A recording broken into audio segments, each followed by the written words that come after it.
Good evening, good morning, good afternoon, good whenever you are listening to this. I know I'm not the first voice that you guys are used to hearing, but I'm on the solo side of the game of hosting today. But we have a very special guest, okay? We have Dr. Teresa in Washington. She's an author, an activist, and a public speaker. I've already posted some links about her work in our Facebook group, so you guys should be familiar with her at this point. So let's just get into it. She's taught at numerous universities, including, sorry if I like mess up this name, the Obafemi Awolowo. Awolowo, That Obafemi yes, Awolowo University in Ile-Ife, and Niger. I'm sorry, I had to get that in for the folks out there. hey, I appreciate it. I appreciate it. And also Fisk University. Yes, She's also taught at the Icon Grambling State University, where she yes, was people. awarded the Ann Petrie Endowed Professor in English. Man, I'm telling you guys, this woman is amazing, guys. Like amazing.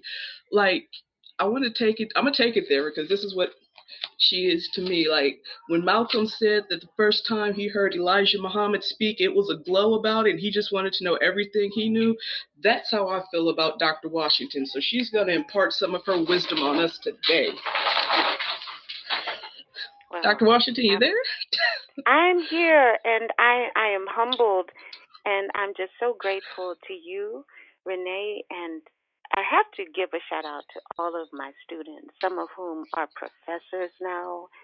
And I have to especially give thanks to my students at Grambling, the G Boogie.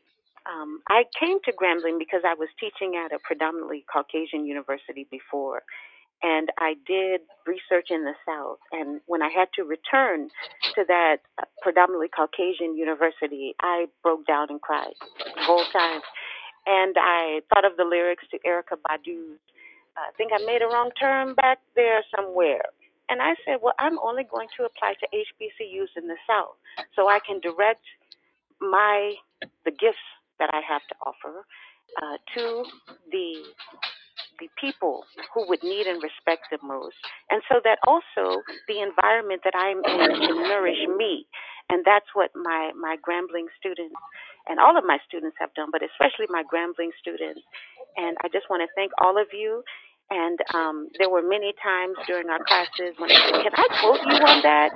And so many of you are quoted in my book, Manifestations of Masculine Magnificence, Divinity, and Africana Life, Lyrics and Literature, because you all may not have known this, but you have tremendous wisdom, knowledge, and understanding. And the wisdom that we have from our elders and our Orisha is often not respected by us, but it has flowed freely at Grambling and at other universities. And so I just have to thank you, Renee, and all of my students, all of my professors, my wisdom keepers, wisdom workers, and wisdom sharers, because it's because of you that I'm here. And I thank Ashe. Ashe.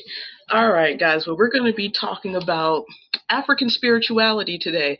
You guys have been listening to me and Dre for a little bit now, and I know that you hear us. We make mention to, we give praises to Ogun when things happen, and we just really wanted to have somebody come in who could break down all this stuff that we're sending praises to. So, Dr. you. Washington, Yes, first, ma'am. what is African spirituality? Okay. Well, we may all have different definitions and concepts of African spirituality. In my view, it is a way of life. It is a way of doing. It is a way of living.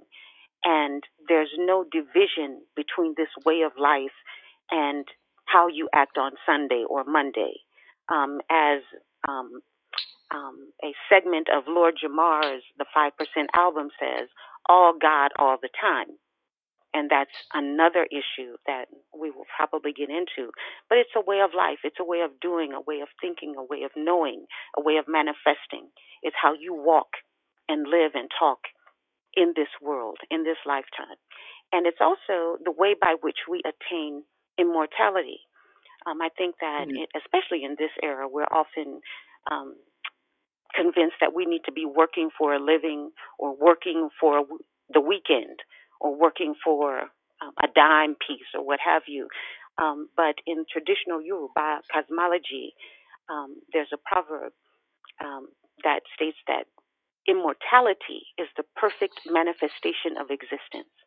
And so we should be working for our immortality, which means we should be working and striving to become God. And many of the Orisha, as we know, um, were at one time human beings who manifested their divinity and became gods, became Orisha. And some of them were Okay. inherently divine, or they came to this earth because there was more they had to learn in human form to further their manifestation of divinity. And so, one of the things that's also important with traditional African spiritual systems is the importance of knowledge, wisdom, and understanding, and that attaining them is not something that ends. It doesn't end with a particular degree, it doesn't end with a certain crowning. It is something that happens not only throughout this particular lifetime, but through immortality. And so I think that if we have a better understanding of traditional African spiritual systems and Africana spiritual systems, we'll have a better understanding of ourselves and the work that we're supposed to be doing in this lifetime and how that work will impact our immortality and our existence. And so that's my definition. Okay. Now, I was doing a little bit of research a couple weeks ago about different spirituality systems, and I've Mm, noticed that there's like some similarities between like traditional ancestor reverence in Africa and mm. Chinese ancestral worship. Is that are they connected, or what, or was I just like seeing things or whatever?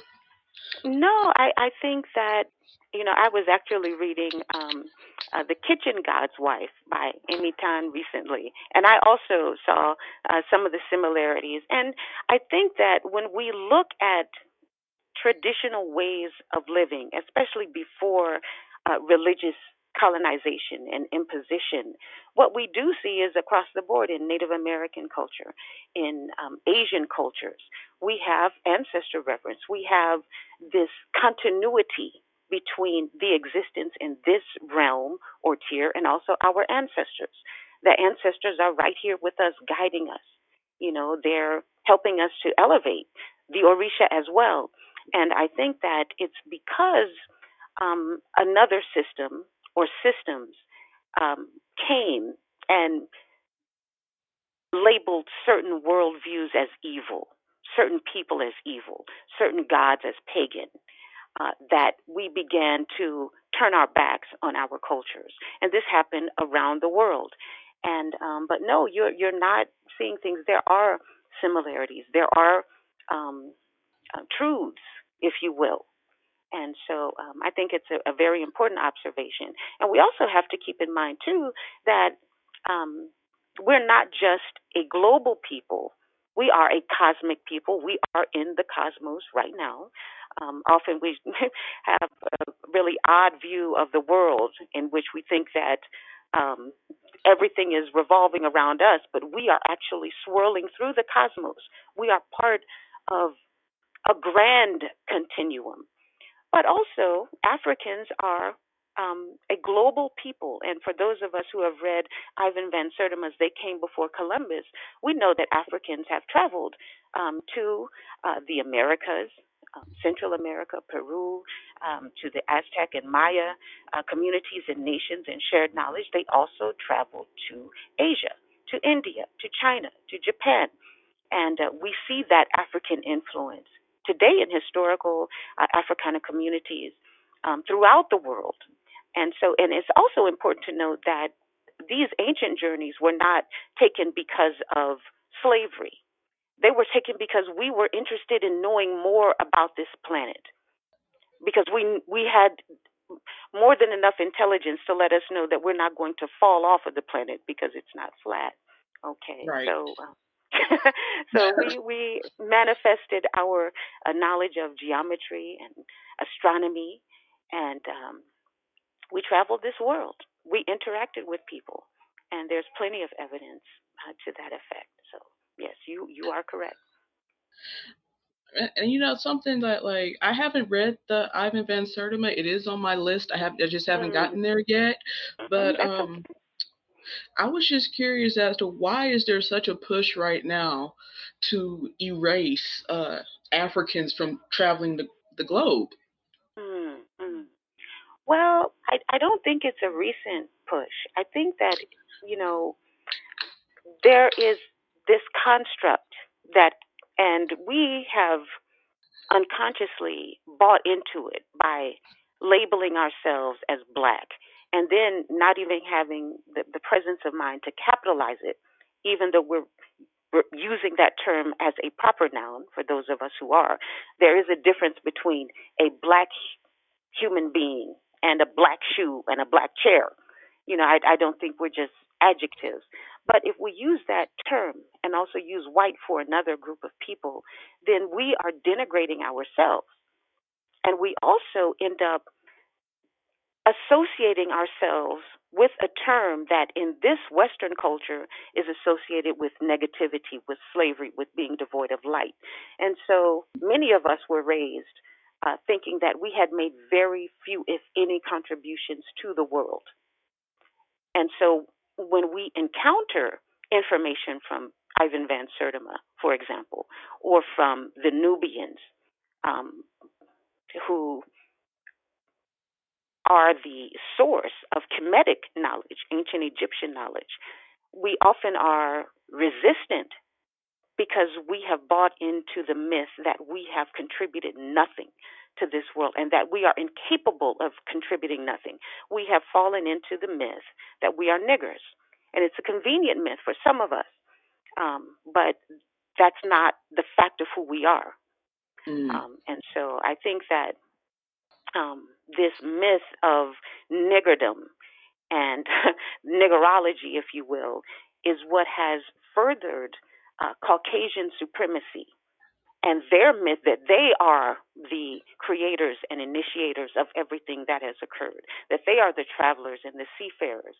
No, they're not. They, as the title of Van Sertima's book states very boldly, they came before Columbus.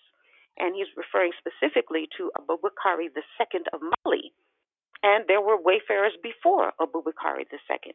And so I think we just need to um, do more reading and have a better understanding of who we are and have more respect for our traditions. And also, we can't allow our education to begin and end with a school, a university. We have to keep in mind that this nation made it illegal for us to read and write. And so, if we're going to entrust the educational systems of the United States, upon which many world systems are modeled, to educate and prepare our children or ourselves to manifest our destiny in this world, we're fools.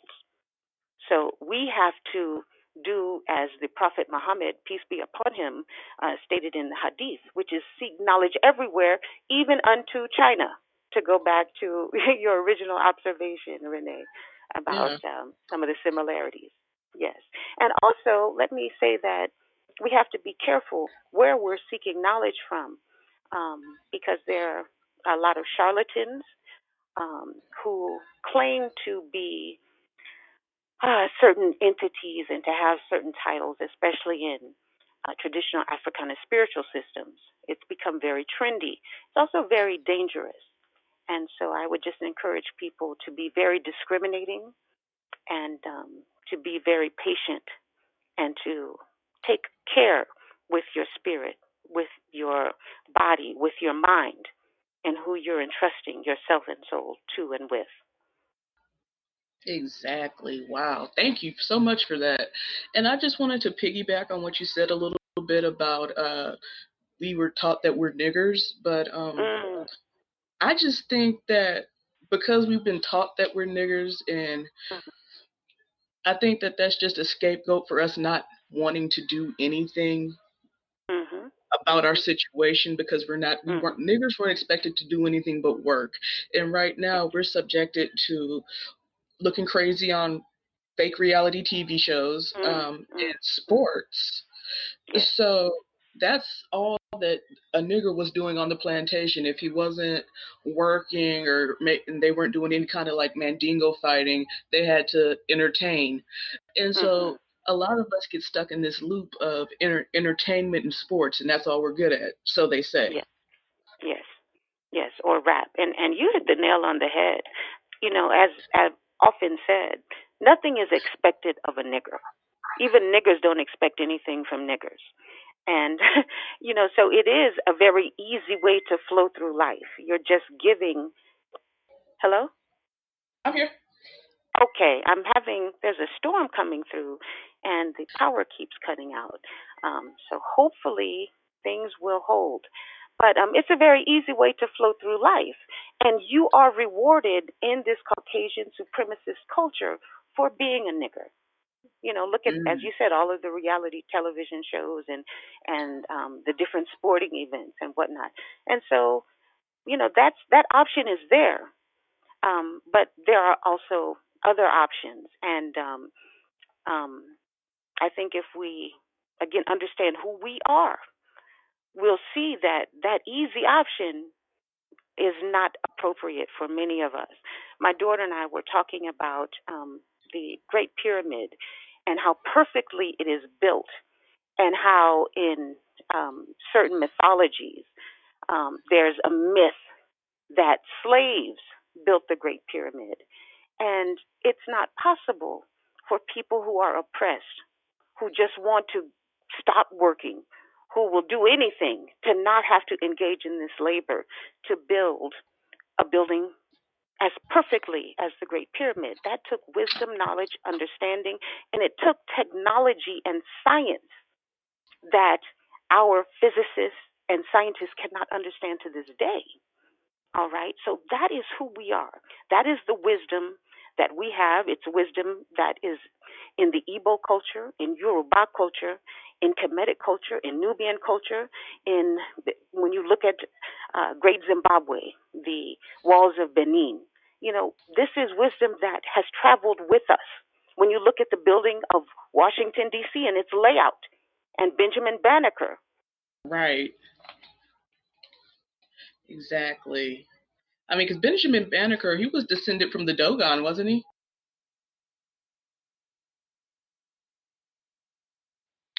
Okay, so where were we? We were on Benjamin Banneker and the layout of Washington D.C. He was Yes. descended from the Dogon people, if I remember correctly, right? Yes. I was thinking, well, yes, Mali, Dogon, that is, yes, all in that region. And yes, he had a tremendous memory. And he, in fact, is known as the man who saved Washington, D.C. And so we owe African genius and ingenuity. We owe Washington, D.C.'s existence to African ingenuity and Benjamin Banneker. And this is not the type of skill and knowledge that a nigger would have.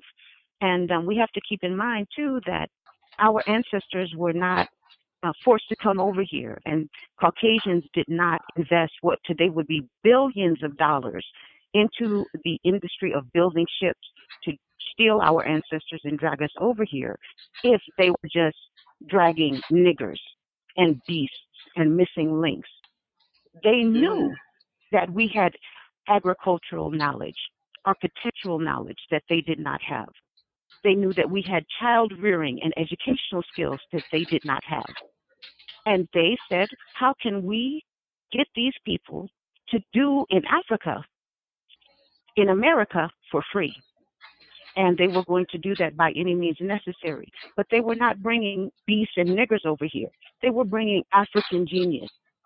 And, our genius is evidence is it's evident in America. It's existent. And so we have to keep that in mind as well when we're confronted with the nigger option, which is so popular today. wow. Hmm. Well, let's see. Let's go into our next little part of this. Many Black people are currently they're leaving the church, like younger Black Mm-hmm. people, and we're turning Mm-hmm. to traditional African spirituality systems. What do you think is the reason for that? Hmm. Well, I think that many people are questioning, and it's interesting that um, Adam and Eve in this myth were told not to eat of the tree of knowledge. And of course, Eve ate of the tree of knowledge. But I think that anytime a religion makes knowledge something that is sinful or harmful to you, that means that that religion has something to hide. And because I define religions as tools of ideological, economical, and social control, they have a lot to hide so that they can keep that money coming in and control your mind and how you move through the world. And if you're able to move through the world at all. And I think many people have questioned and they've realized that the answers don't make sense or that being told not to question doesn't make any sense. And so many people are starting to look at the ways of the elders and the ancestors. And one of the issues with the popularity, however, is the rise of charlatans and con artists, and they abound, and they have every ethnicity. Some of them may be very highly placed, but I will just say that unfortunately, you also have a system in which many people are simply using traditional African spiritual systems and African Orisha deity Loa as replacements for Jesus Christ.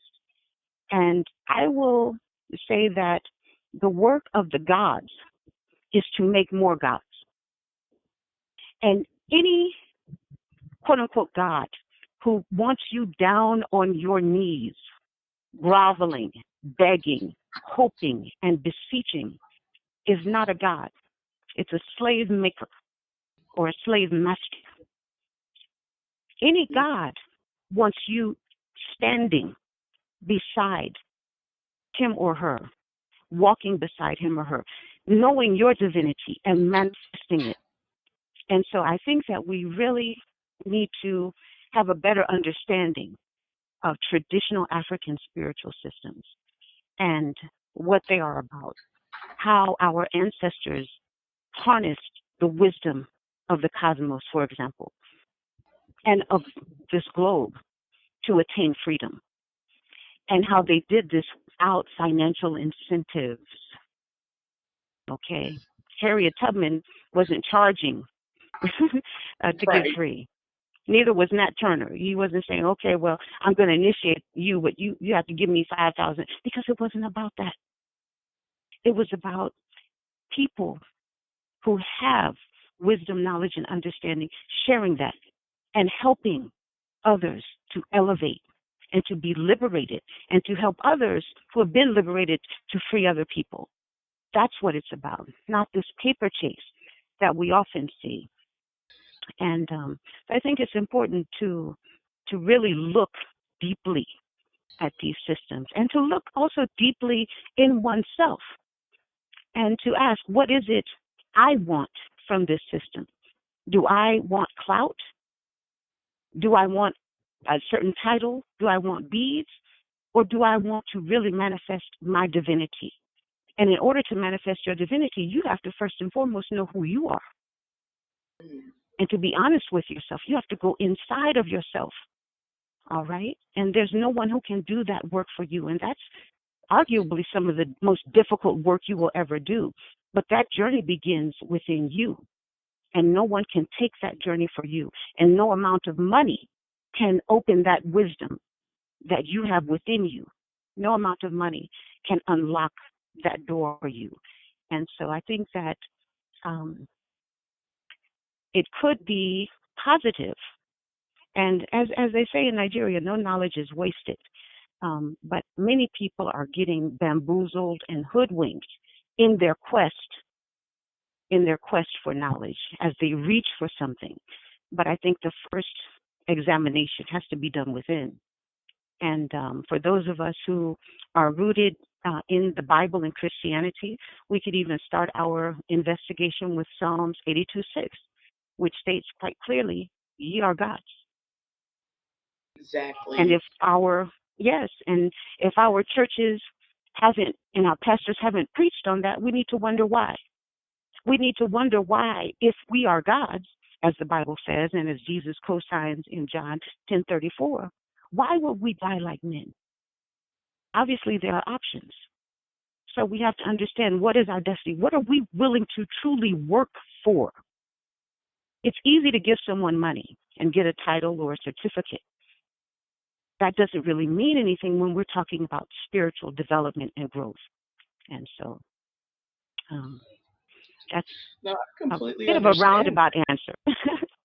No, that was a great answer. I can understand that. And like speaking of charlatans, mm, last year I was walking around New Orleans, and mm, I was going down all the little side streets and all the alleys and canals and everything, and mm, I come across this little, I guess it was a vegan voodoo shop is the best way I can describe it. And mm, it was this white lady in there. She's like wrapped up from like head to toe in all white, and she was mm, talking about how she was a mambo and how she paid this much money and she went to Haiti and she got inducted. And I'm like, really? Like, it just mm, really seemed fake, like everything just. The store just had really bad vibes. I can't even think of the name of it, and it's mm, like she had all these little nasty white people with these matted dreadlocks just trying to sell everything, mhm. and it was just really disgusting and like disheartening to see, because it's like that's not your spiritual system. Right. Exactly. Right. And that is part of this commodification of traditional African spiritual systems that has become so popular.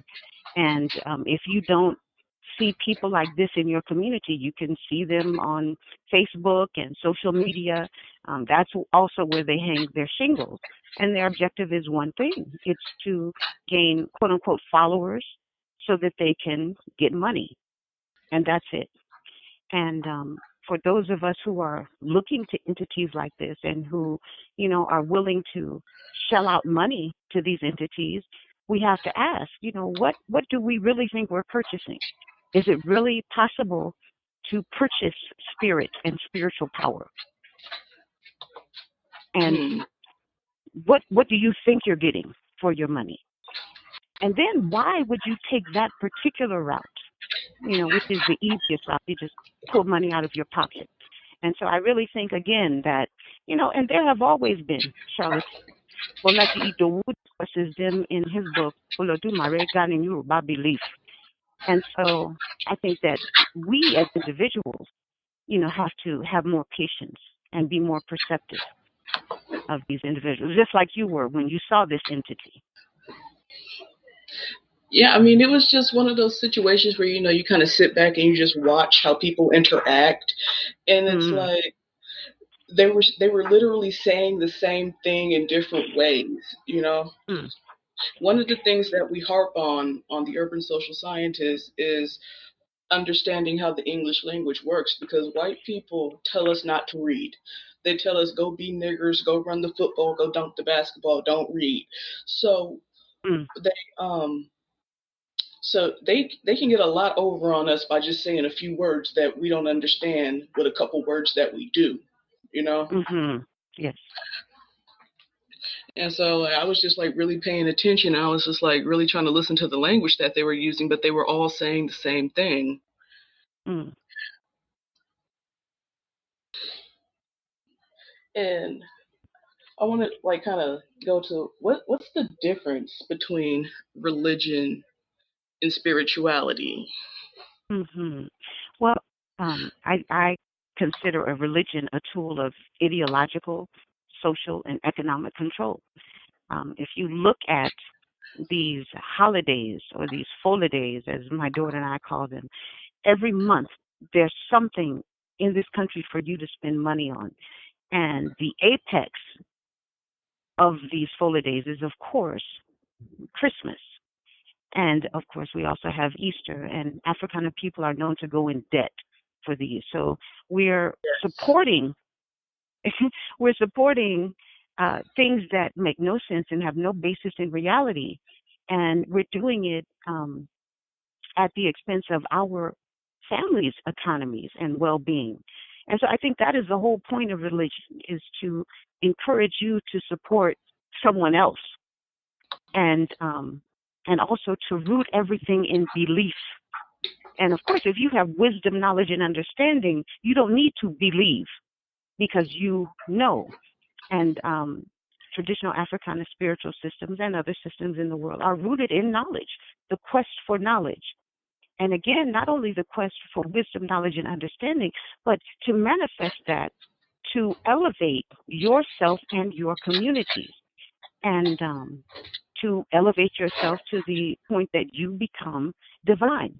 And I think we also have a misconception about God as well. We think of God as something from Michelangelo's imagination, and what we really should be thinking about are individuals who help you to manifest your divinity and become God. That's what it's about. It's about doing the work. It's not about sitting in a chair and being praised and being adored and having people bow and grovel before you. It's about getting down into the dirt, digging, doing the work, helping other individuals so that they can help other individuals. Again, in my worldview and from my research and my study, the work of the gods is to make other gods. We also see this with the 5%ers, the nation of gods. And in each one of these brothers and sisters, you encounter a library, you encounter a university, you and I verse, where the whole objective is to help elevate what they call 85ers, those who are deaf, dumb, and blind, to manifest their divinity and become part of the 5%. And they don't charge you one dime to chop That's it up with them, to drop science with them. In fact, you can just listen to Killer Army, Sons of Man, The RZA, Method Man, who turned it out last night, I have to say. Uh, the tribute to Mary J. Blige. Yeah, yeah. So, and that's also one of the many songs I dedicate to my daughter, All I Need. But there's a reason there's so much 5% of wisdom in hip hop. And that's because the objective of these brothers and sisters is to help us to better know ourselves so that we can do the essential work in this world, in this lifetime, that helps us elevate and manifest our destiny. right. I really appreciate that you said hip hop because rap right now is just terrible. Oh, yes, I don't know. it I is. don't know if I'm just getting older or it's just like, man, like, is this what the kids are listening to now? It was some Yeah. dude named The Baby, and then we got Da Baby. I thought they were the same person until a few hours ago. Hmm. Well, I'm not familiar with that artist, but yes, it's disturbing to listen to some of these lyrics. And I was listening to an urban social scientist broadcast, and you all were talking about perversion and degeneracy in the culture. And it's interesting that hip hop has become a vessel for that, sadly. And I was thinking about, of all things, trying to understand some of these lyrics and looking at Nicki Minaj and Truffle Butter. And that song, which is written largely by men, is encouraging behavior that is detrimental to the bodies of women. And not only does it encourage disease, but it encourages one of the most lethal of diseases, HIV/AIDS. And then we have to ask, well, where did this behavior come from? And when you look at the number of men and women who are incarcerated, but especially men, and the culture behind those bars, and what happens when those men, come back out into society. It's difficult to leave behind something that has become a way of life for you, a way of survival. And that Mhm. has also made its way into hip hop. I'm not judging anyone for what they do or what they choose, but to use hip hop as a vehicle to encourage women to enact behaviors that could kill them, that's a travesty. And to use a woman as a puppet or mouthpiece to promote that kind of behavior is sick and sad. And again, this is a choice. We don't have to rap and sing certain songs. We don't have to. So why do we? Is the money that important? You know, and or is your Yeah, and that, slavery that enticing? yeah, because like once they sign to those labels, that is what they become. And if Yes. you want to take it back to the 90s with Prince, when he started writing Slave on his face, that caused a big Mm-hmm. uproar. It did. You know, It did. so a lot of these people now, I think that because we have this lean culture, we have this Percocet Molly culture. I think that Mm, so many of us are so doped up half the time mm, or three-quarters of the mm-hmm, time that when you have these white hip hop executives coming at you and they say, hey, we're going to give you $2 million, but we're going to give you a $500,000 right now, and you just have to sing this terrible song. I think mm. because they're not in their right minds, that sounds good. Yes, yes, definitely. And also because we're in America, which is the capital of capitalism. It not only sounds good, but people think it is correct. It is the way to go without looking at Prince, who was bankrupt at one point in time before he did that dance, without looking at TLC, without looking at Hammer, without looking at the history, without looking at all of our blues greats and jazz greats who were cheated and who Mm, were ripped off by these same industries who get richer and richer and richer as we continue to struggle. And so, yes, I think that also I think about Dave Chappelle, who, walked away. And he used the analogy if someone says, well, here's $50 million, and they say, get it, it's yours. And then they slap their penis down on top of it. So in order to get the money, you have to debase and degrade yourself in order to get it. So is the money, is it worth your soul? Is it worth your integrity? And I think that because we often are taught to equate money and baubles and this with freedom, we don't understand that we're just making, you know, we're becoming further enslaved. We're adding to our chains. And we're also putting chains around other people instead of liberating, true. elevating, and educating. Yes. Right, because all we're doing is we're painting our chains gold and not removing them. Mm, mm, mm. Well said. Well said. And I think about the exercise on some of the ships of enslavement, which was we had to go up on deck and dance in our chains.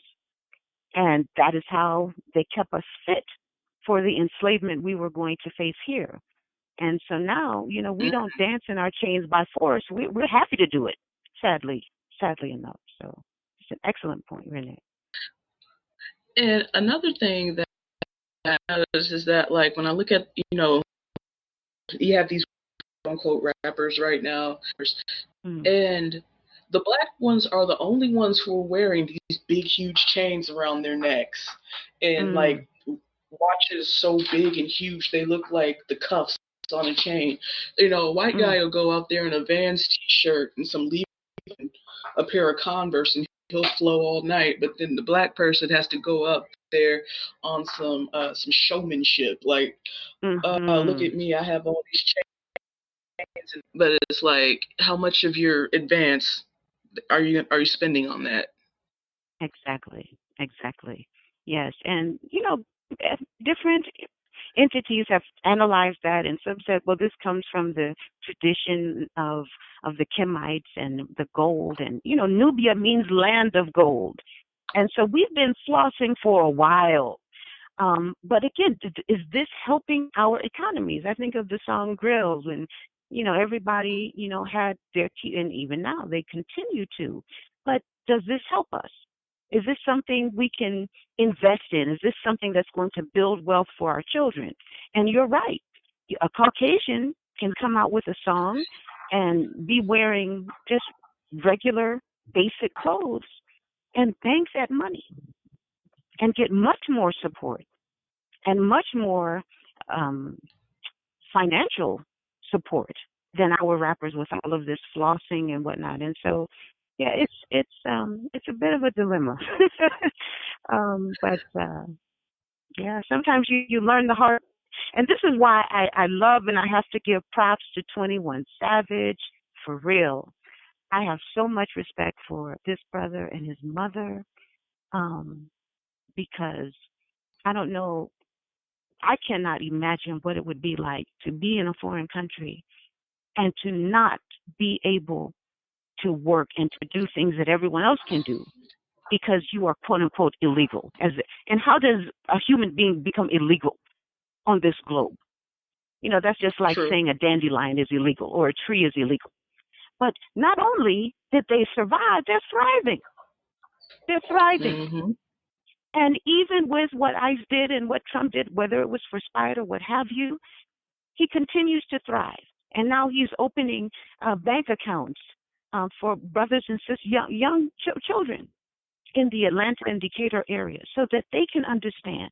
You can buy, you can floss, and all of that, but you also need to be, helping and supporting your economy, so that you can help and support your children and their children and other members of your community. I also think of Rick Ross, buy back the block. And this is also what Nipsey Mm. Hussle was doing. And so we do have those examples, but we need more, and we could have more. We could have more, but yeah, all Right. respect to If we 21. could That make, brother is the American dream for real. He is the American you're dream. right. You're right. And I think that if we can get more of our hip hop heavy hitters to talk about mm, group economics, and mm, if they can show other people, buying back their block, I think that mm. we could actually start a trend. Yes, we could. We could start a trend. We could build some quilombos, which are autonomous, militarized communities, so that we can control who comes in and who comes out. We can make sure that That's nobody can true. just come in and shoot up or pull us over and kill us. There's a lot we could be doing. There's a lot we should be doing. There's a lot we have the power and ability to do. But are we conscious enough to? Are we considerate enough of each other, of ourselves to do it? You know? Yeah, Yeah. also, and I mean, Quilombo, everybody was weaponized, even the children, which is something that Exactly. I'm a big supporter of, the the self defense arts, and I'm also Yes. a huge supporter of the Second Amendment right because you have a God given right to protect yourself and to protect your family. Yes, you do. Yes, you do. Yes, you do. And Oh, don't ever give yeah, it up. And that's right. educate every member of your family in self defense. And also educate every member of your family in the art of self-defense, which involves just quietly following orders. Because the most important thing you Hmm. can do in certain encounters is be humble. You want to live to prosecute that rogue attorney. You want to live through that road rage encounter. So many people are dying for nothing. And this can happen to anyone. So we really need to, be more aware and tone down, some of the aggression, because we have work to do. We have beautiful and important and enriching work to do. That's very true. We have to really take care of ourselves and each other That's because we right. can't rely on the government to do that for us because they're That's not right. going to do it. Mm, Because that's right. technically, in a couple years ago, a case went through the Supreme Court, and we're still not even technically citizens because the Mm, Dred Scott rule stood. mm, mm, mm, mm. And if you don't I'm believe not me, you familiar can with Google that, but it. I do not doubt it. I do not doubt it. And I think that's another Yeah. thing we need to begin to look at too, are these laws and how to work the system through the laws. Marching and screaming and ranting has done very little for us. it will continue to do very little for us. We need to understand the law, and we need to be making strides to changing the laws. One of the things I wrote about in an anthology, The African World in Dialogue, is the fact that the only entities whose job duties involve killing people are the police. Now, when you Mm. kill someone, that's it. You can't come back. You can't apologize. There's no, sorry, I made a mistake, resuscitation. Dead is dead. And if you have that level of responsibility, you should be held fully accountable. And I think it should be the case that if a police officer kills someone, they should go straight to jail until they can prove through their attorneys that that killing was justifiable. Their pay should also stop until it is proved that that killing was justifiable. They should not be able to just come and shoot any person and go home and put their feet up and drink beer. No, we are Exactly. important. We are we Exactly. human beings are too important, and this is a way of life that they have followed and executed. Pardon the pun, since they came here. Started with the Native Americans. Mm. No, no. If we want to have times up for something, we need to include the extrajudicial killings of human beings by the police. If they are going to be invested with that level of power to take lives as a part of their job duties, they have to be held fully responsible until they can prove that, yes, I had to do this. I had no other choice. Why not? That's that's what they would hold me to. That's what they would hold you to, Renee. Why not them? Right. And we are paying them to kill us, basically. Yes, ma'am. Texas. Yes, ma'am. Yes, Exactly. ma'am. And I'm a big student of Neely Fuller Jr. And Mm, he describes the police as race soldiers, and he says that mm, every time that you walk out of your door as a black person, you should be expected to be gaffled up by a race soldier or to mm. be cornered by one of their roaming death squads. And Yes. Mhm. what do you do? And we're prisoners of war because we are in a war. This is like the early stages of the Rahowa. And every other Mm, week that you turn on the news, you're seeing some white person has shot up a federal building. So all they're doing is straight from the Turner Diaries. They're really just trying mm. to spark the war, Mhm. Mhm. So Yes. as a prisoner of war, what are you instructed to do? You're instructed to just give your name, rank, and serial number. We don't need That's to it. sit up here and scream that I'm pregnant or I have Mhm. kids in the car. You don't need to be doing any of that stuff. Just give them your Mm. name and your address. That's all you Mhm. have to do. There's Mhm. no Mhm. point in sitting here pleading your humanity to somebody who sees you as a hooved animal. Yes. Or pleading your humanity to someone who has no humanity. You know. Yes, Yes, you are yes. exactly right. You are exactly right. And Wade Nobles described it as us being held hostage. And if you count up Mm, the amount of years or days from the time that we came here, which is, if I'm not mistaken, 1532, much earlier than 1619, to today, that's a lot of years to be held hostage. But you are right. The objective is to live through that encounter, to live through being gaffled up. You cannot battle someone who has a Glock. You have to wait and battle them in an arena in which you can definitely win. But we have to look at these laws and look at how we can begin changing the laws so that, we can't just be shot up, have our babies shot up and then hear, oh, we're sorry. Or hear nothing. Yes, yes. exactly. And I know we're drawing short on our time, and I just wanted to know if you had any recommendations on any books or videos or places where Black people can immerse themselves to understand Wow. African spirituality more. Mm. Well, of course, as we mentioned, Carlos Diegues' classic film Quilombo is just a powerhouse testament to what we can do and what we should be doing. We also have Green Leaves, The Spook Who Sat by the Door, which is another phenomenal film. Oh man, I watched that Sankofa. about a month Mm, ago. yeah, oh man, I raised my daughter on The Spook Who Sat by the Door, and of course, Sankofa by Haile Gerima, Yeah, an we watched that in Ethiopian class. filmmaker. That's right. That's right. And I put everything into my students, and I'm just again I'm so grateful and thankful um, that you've given me this opportunity, and I'm just so grateful and thankful for all of the wisdom you all shared with me. But film is phenomenal, and it can just reach you and grab you, within 2 hours. In terms of books, of course, as we mentioned, Ivan Van Sertima's that came before Columbus. W.E.B. Du Bois's The Gift of Black Folks.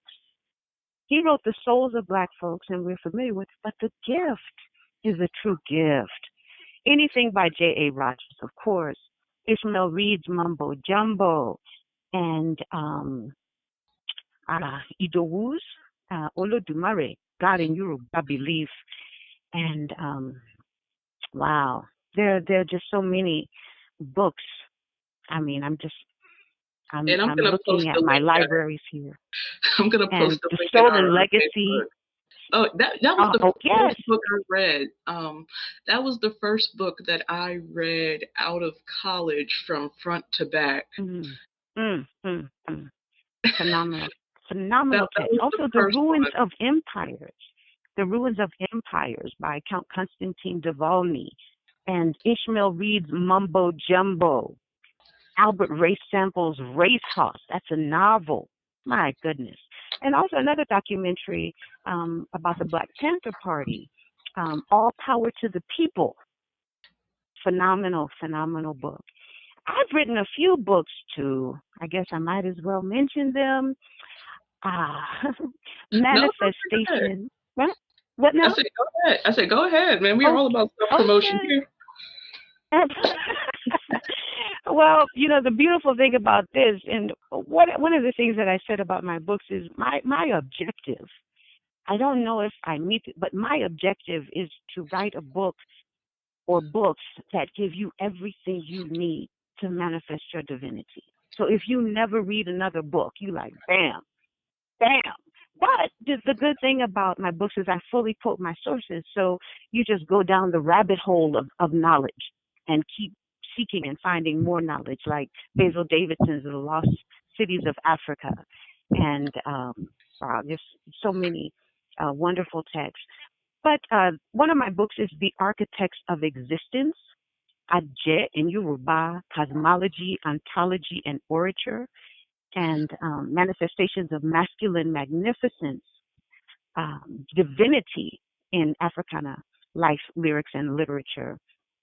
Our mothers, our powers, our texts, manifestations of Adje in Africana literature, and the African world in dialogue, an appeal to action, and also other books. One of my favorite books, The African Heritage of American English, Oh Jukebox, wow. Booty, Poontang, uh, Chiga, all African words. And one of the most important books in the world, Yurugu by Marimba Ani. Oh my, Oh, over I had 600 to read that. pages. I had to read that book Ooh. 3 times to understand it. Mm, mm. And it's worth every struggle, every trip to the dictionary. Yes, Marimba Ani Exactly, did it that. is. It is. I Yes. remember I had a notebook and I would be reading and I'd write down, okay, I got to remember what this word is. I got to remember what that word is. Mm-hmm. Yes. And She. Oh. Mm-hmm. that's a great book. I think that should be required reading for Black people. Ashe, definitely. I agree with you. I agree with you. Hershkovitz's The Myth of the Negro Caste. Um, yes, there are so many books. Read what moves you, and what opens new doors for you. And just enjoy reading. Enjoy the quest of knowledge. Enjoy talking with Your elders in your family can learn so much from them, you know. But yes, this is a lifelong quest and journey, and it's a very enriching one. And the objective is not to get to a better plantation, but to really be free, to liberate yourself so that you control how you move in this world when you move. Like Erica Badu said, the world is fine when I wake up. I don't need nobody looking after me. And she also said in her most important song, The Healer, when niggers turn into gods, walls come tumbling down. So we've got a transformation to make. And Mm. everybody knows it. We know it. We just have to have the courage to do it. Because a lot is expected of you when you understand and manifest your divinity. And it's not that you have the biggest akbada or the biggest beads. It's that you are doing the most useful work through whatever gifts you have. That's what's up. And also, Walter Mosley's book, 47. Anything by Ben Okri. Esteban Montejo's The Autobiography of a Runaway Slave. I love reading. I love literature. I love learning. And so we need to foster that lifelong love of learning and, yes, and artistry and commitment to greatness. So, Ashe to that, and I'm gonna make sure that I post links to all these books that she's given us, not only for you guys but for myself as well. I'm all about building my own personal library. I've been on that quest mm, for about a year now, and mm. it's modest, but it's getting there. So, Yes, yes, in time, and just enjoy the process. Yes, and I have enjoyed this process. I'm just delighted and honored, and I was so thrilled to hear from you, and so I'm truly grateful that and I you know looked me up and reached out. we have a lot of people waiting for this episode, Dr. Washington. When I posted What? Yeah, that when I posted that we were gonna have you on the show, everybody was like, "Oh my God, Dr. Washington!" So Oh, I hope I didn't disappoint. I had a couple people jump in my inbox about how excited they were to hear you. Because Wow. Well, I'll say this, that I'm. you changed a lot of our lives for the better. Oh, and you all changed me as well for the better. I mean, I was in the post office and my brother, I asked him about the lines and I'm just there chilling, knowing that I'm going to be there about an hour waiting in line. So I said, don't I know you from somewhere? And I said, well, I don't think so because we only do this and that.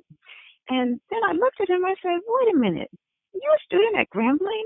And you should have heard us screaming. And so I'm always indebted to you all. You were my world. And before I forget, Zornel Hurston. My The goodness, Barracoon? Mules and Men, Jonas Yes. Gordbein, the Sanctified Church.